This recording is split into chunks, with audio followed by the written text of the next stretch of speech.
यवतमाळनंतर ठाकरेंचा वाशिममध्ये दौरा असणार आहे। इथे देखील ठाकरेंचा मेळावा पार पडेल। दुपारी 2 नंतर वाशिमच्या जैन भवनात पदाधिकारी आणि कार्यकर्त्यांशी ठाकरे संवाद साधतील।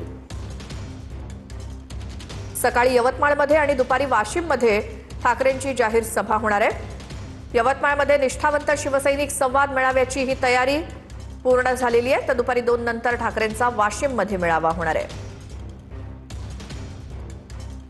उद्धव बाळासाहेब ठाकरे यांच्या शिवसेनेतील जे 6 खासदार आहे फुटीनंतर जर बघितलं तर आजपासून उद्धव ठाकरे यांचा दौरा हा लागलेला आहे। विशेष म्हणजे आजपासून ते यवतमाळ वाशिम मतदारसंघात या दौऱ्याला सुरुवात करत आहे। विशेष ज्या बंडखोर खासदारांनी ज्या बंडखोरी केली आहे त्या अनुषंगाने त्या खासदाराच्या मतदारसंघातून हे दौरा सुरू होत आहे। तर दुपारी 2 वाजताच्या नंतर वाशिममध्येही त्यांचा संवाद मेळावा होणार आहे। अकोला नाका परिसरातील जे जैन भवन आहे या ठिकाणी हे संवाद मेळावा आहे। जवळपास इथं बघू शकतो आपण इथं जे तयारी करण्यात आली आहे। जवळपास इथं 3000 पदाधिकारी आणि कार्यकर्ते बसण्याची व्यवस्था केलेली आहे। या ठिकाणी जर बघितलं पावसाचा अंदाज लक्षात घेता ह्या भवनात हा कार्यक्रम ठेवण्यात आला आहे। कॅमेरामन सचिन राणेसह विठ्ठल देशमुख, TV9 मराठी, वाशिम।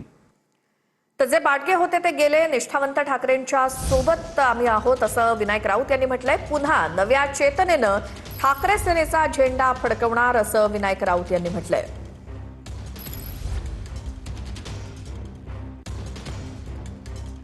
पाहत आहे नागपूर पासून ते इथपर्यंत पहिलाच दिवस आहे।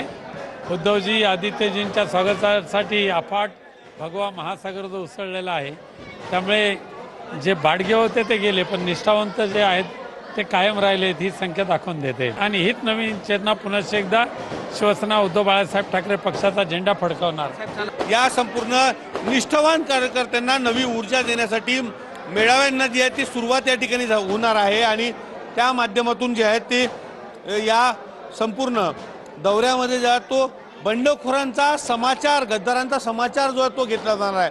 कॅमेरामॅन अनिकेत हातोंडेसह विवेक गावंडे, TV9 मराठी, यवतमाळ।